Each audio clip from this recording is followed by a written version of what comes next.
Every morning, the alarm screamed at 5:30 a.m., dragging Liam out of a restless sleep into the same grayscale routine that defined his life. The ceiling always looked the same. The fan always spun at the same lazy pace, and his body always felt heavier than the day before. He didn't have time to think about how he felt, though. Not when the world demanded movement. Get up, wash, get dressed, coffee in a travel mug. Keys, wallet, badge. Rush out the door before the clock scolded him again. The bus came at 6:02 a.m., and if he missed it, the next wouldn't arrive until 6:38, and that meant getting to work late, which meant another warning from the supervisor who never looked him in the eye. Liam had dreams once. He remembered them vaguely, like a language he used to speak fluently, but now could only guess at. Something about music, maybe, or travel. He had a guitar under his bed, covered in dust, untouched in years. He had saved images of places he wanted to visit: Peru, Japan, Scotland. But they sat in a forgotten folder named Someday on his old laptop.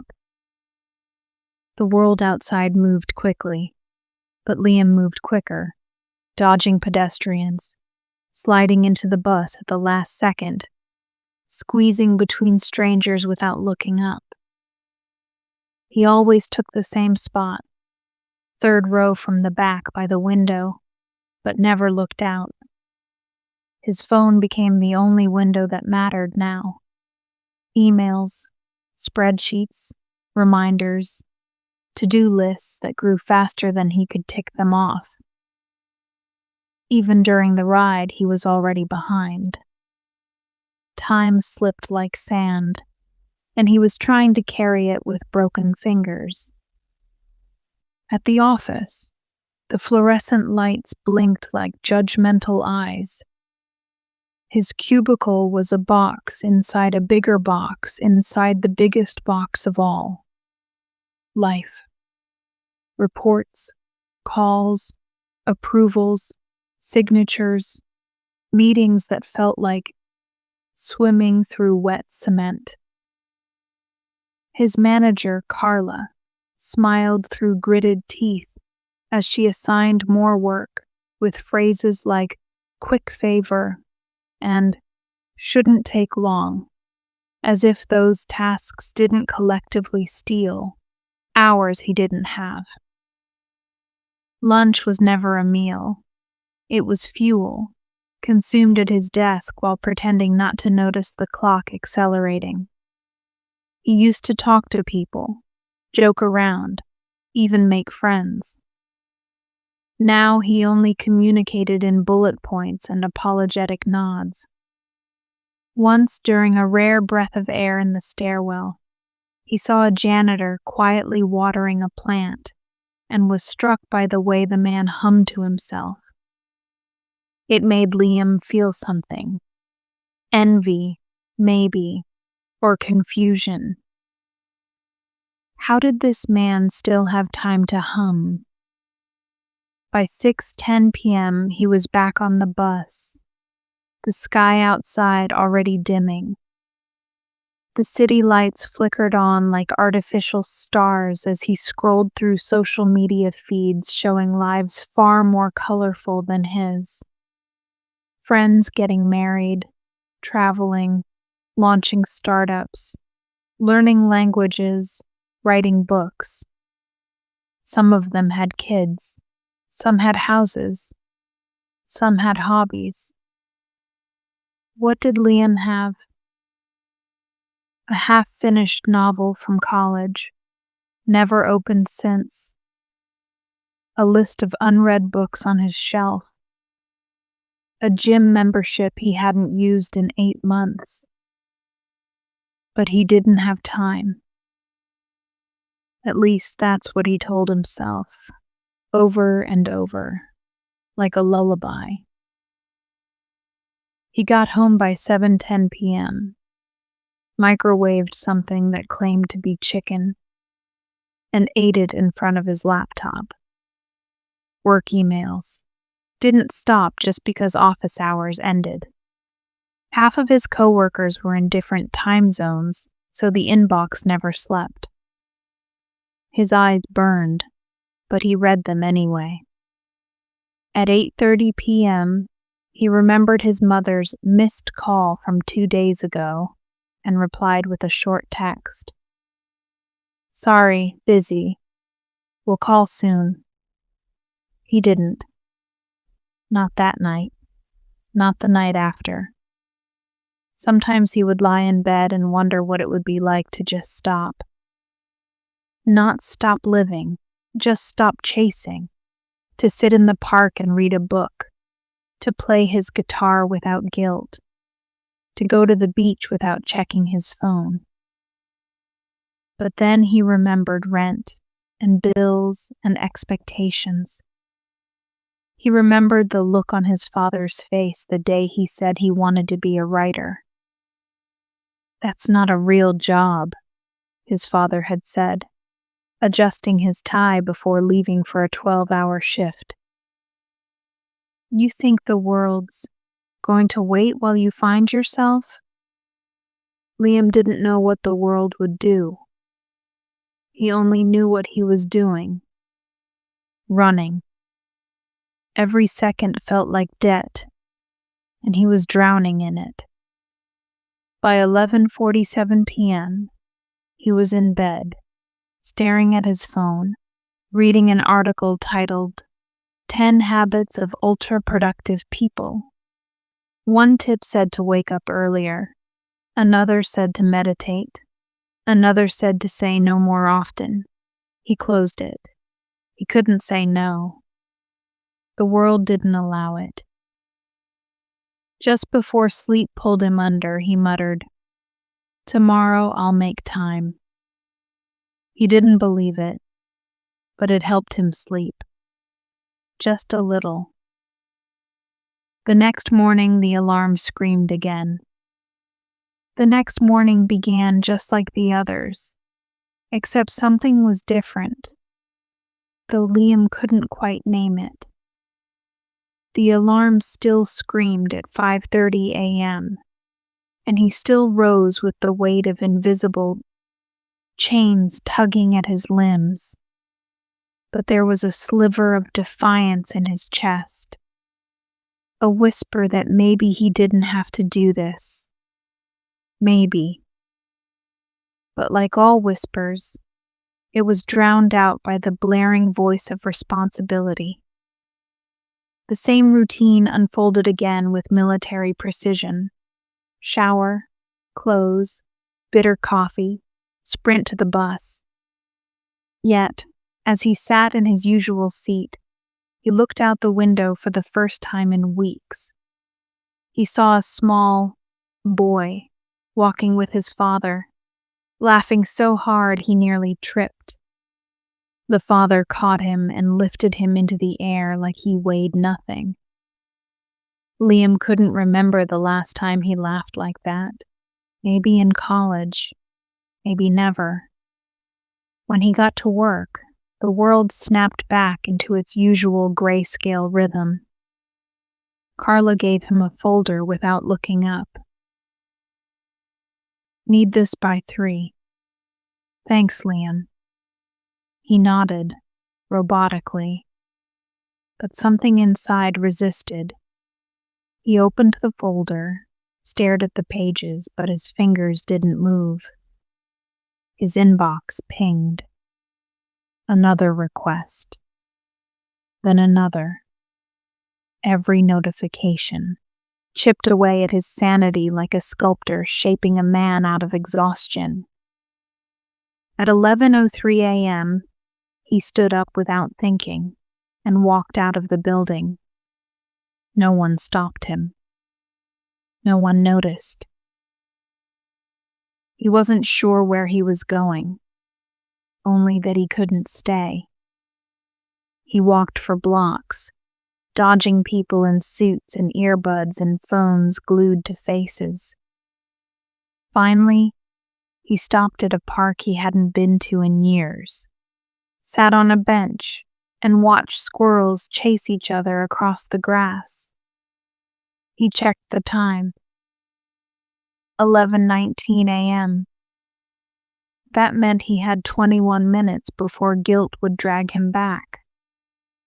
A voice inside mocked him. Must be nice to have time to watch squirrels. But another voice, much quieter, said, "This is the first time you've breathed all week." He pulled out his phone, opened a notes app, and wrote one sentence. "You have no time because you give it all away." It didn't sound profound, but it felt true. He stared at the words, read them again, and for a moment, he saw a map in them, maybe even an escape route. By 11:45, he was back at work, apologizing, fabricating an excuse about stomach issues. Carla waved him off. Just get the report done. That night, after the usual rush and exhaustion, he pulled out the old guitar from under his bed. Dust exploded into the air as he opened the case.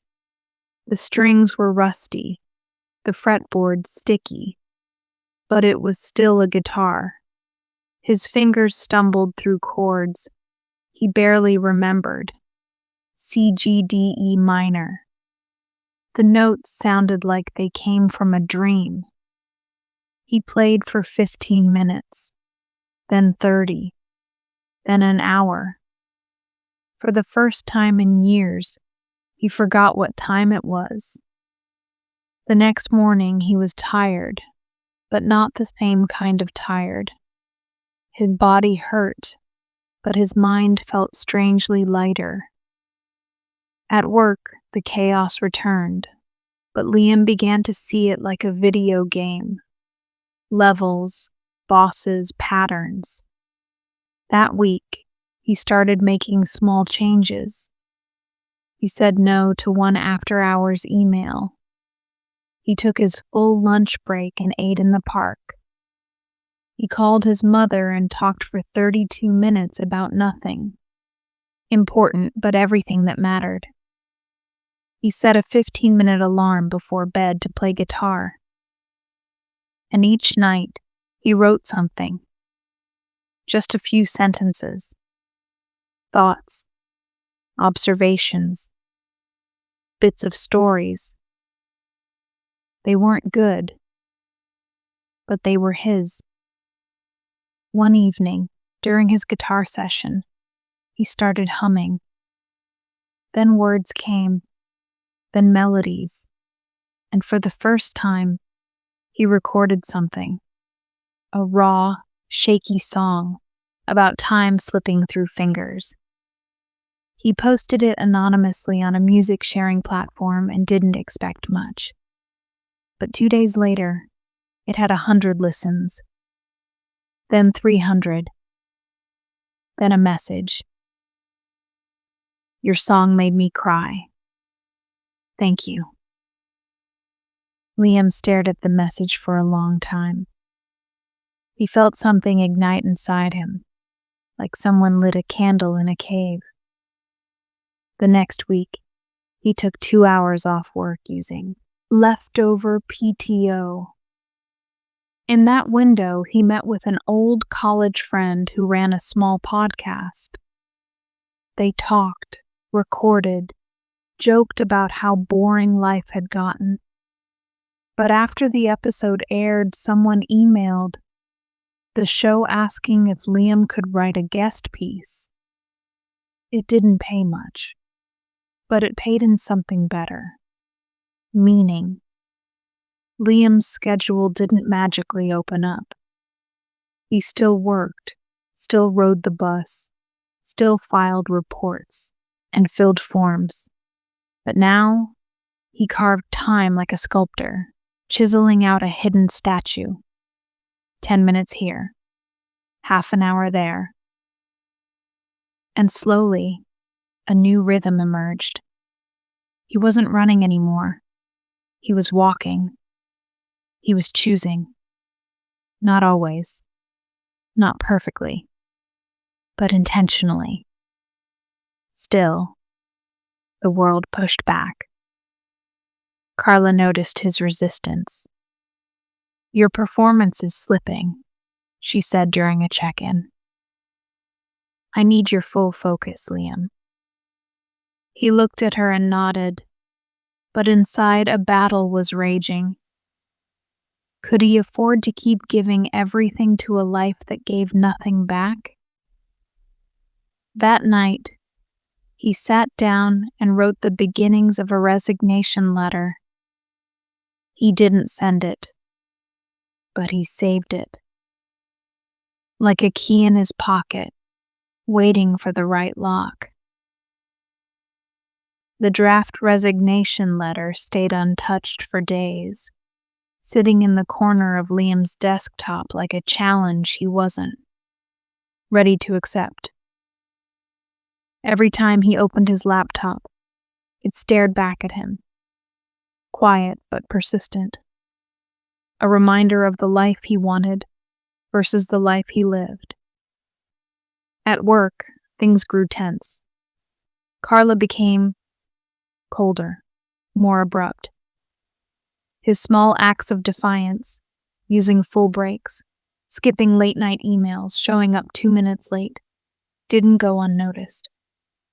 One morning, she called him into her office and shut the door, her lips tight. "I don't know what's going on with you," she said, eyes scanning him like a defective machine. "But this isn't college anymore. This is the real world. You don't get to wander off into daydreams. We all have jobs to do. Grow up, Liam." He said nothing. He nodded. Then he walked out and stood in the stairwell, staring at the gray concrete wall and wondering when exactly he'd stopped fighting for himself. Later that night, while replaying her words in his head, he opened the resignation letter again. He changed one sentence, then another.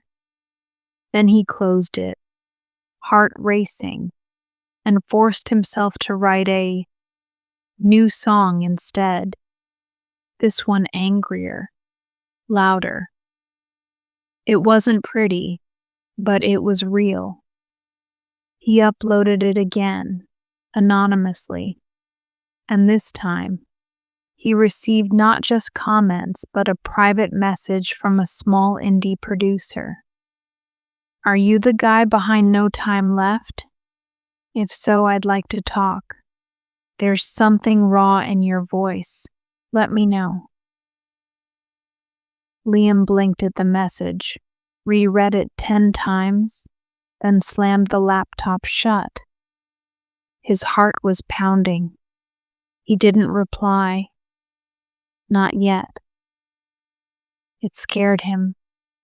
The idea that someone actually saw him, not just the polished version, but the broken, burnt-out mess beneath.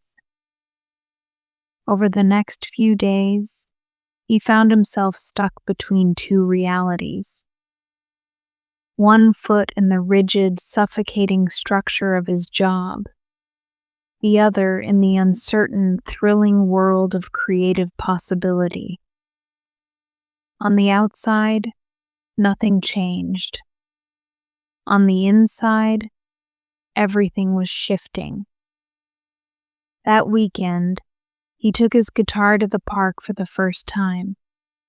He sat on a bench, surrounded by the gentle rustle of leaves and the occasional bark of dogs, and played without an audience, without a goal, just because it felt like breathing. A teenage girl walking her dog stopped nearby, listening quietly. After a while, she approached and asked, "Do you do this often?" He laughed. "First time, actually." She smiled. "You should keep doing it. It made my day." She left, but her words stayed, echoing longer than they should have. That evening, Liam responded to the producer. They talked for an hour. The man's name was Ezra, and he'd heard hundreds of raw demos in his life. But something in Liam's voice, he said, was different, like someone scraping meaning from stone. Ezra didn't offer a contract or money, just collaboration, a place to share. Liam agreed. That week, they began working remotely on refining his songs, one chord, one lyric at a time. Each session was short. He still had his job. But in those stolen minutes, Liam came alive. The music was messy, emotional, imperfect, but it felt like a mirror that finally showed his true reflection. At work, however, the pressure increased. Carla assigned him to a new account, one with longer hours and tighter deadlines. When he pushed back, she said, "You're not indispensable, Liam. If this isn't the right fit, maybe we should reevaluate your position here." For a moment, he wanted to beg, to plead for understanding, for a compromise. But then he remembered the message from the girl in the park, the producer's voice, the old dreams that still lived in his chest. That night, he opened the resignation letter, edited it for the last time, and hit send. It was the scariest moment of his life. No backup job, no clear future. Just a conviction that time wasn't something you found. It was something you made. The next morning felt like falling off a cliff. No alarm, no schedule, no certainty. But there was a kind of peace in the panic. He walked aimlessly through the city, noticing things he hadn't seen in years. The way sunlight hit the windows, the laughter spilling from cafes, the art drawn in chalk on the sidewalk. That afternoon, he called his mother, told her everything. She was silent at first, then said, "I worried you'd forget who you were.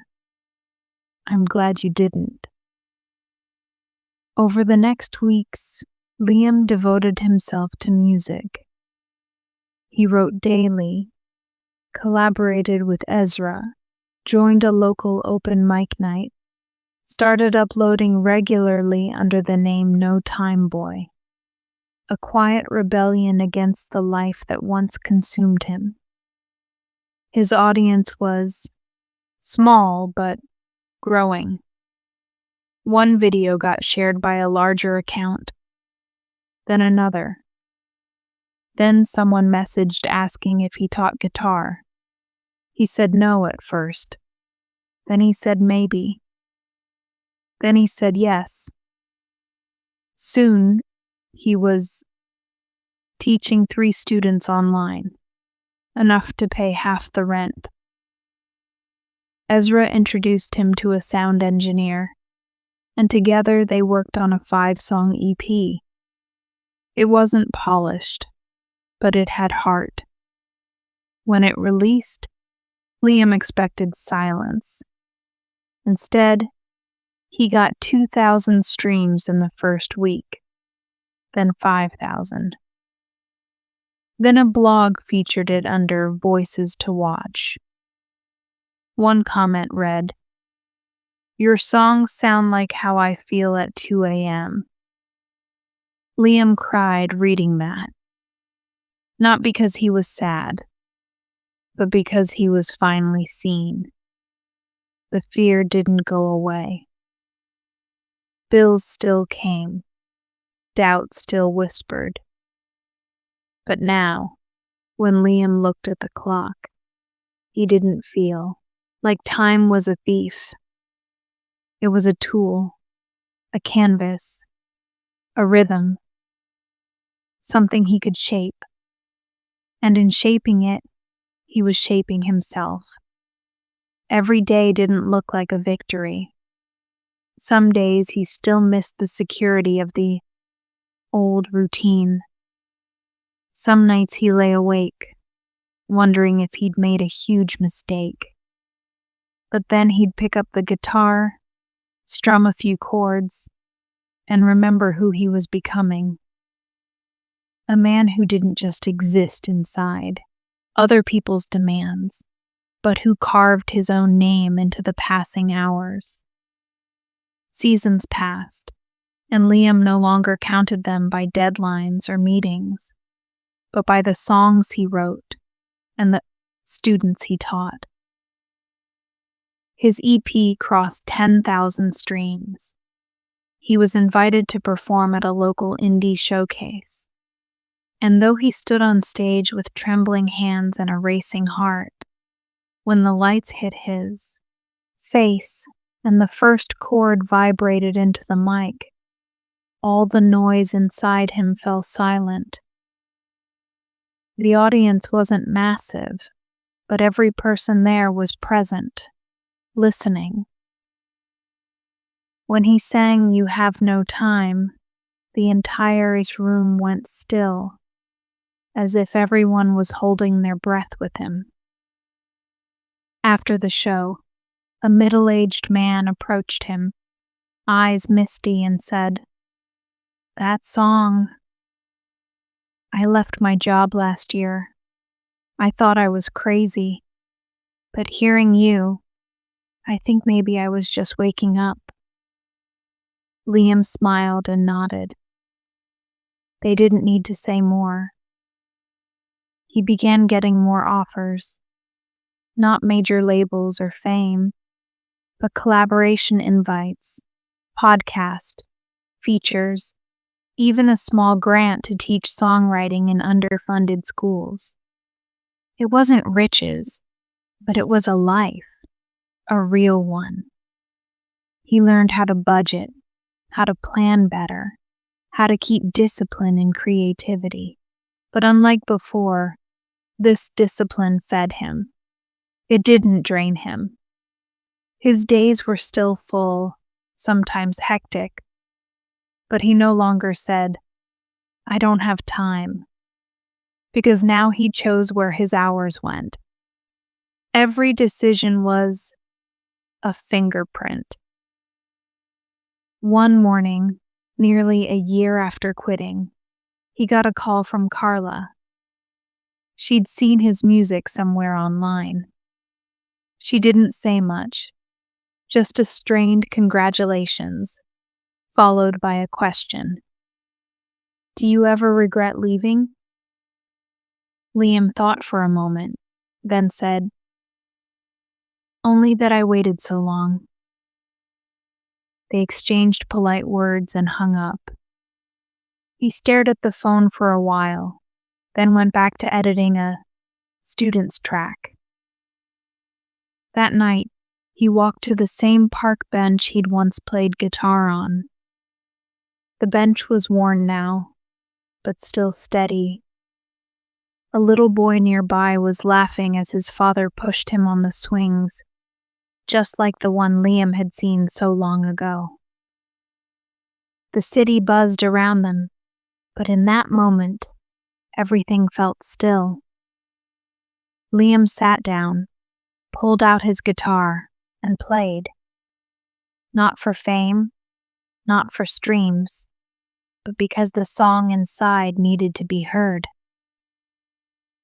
A small crowd formed, quiet, curious, and as the final notes faded into the night, someone clapped, then another, then everyone. Liam stood, bowed slightly, smiled wide. He had once believed he had no time, but now he understood the truth. Time was never missing. It had just been waiting for him to claim it.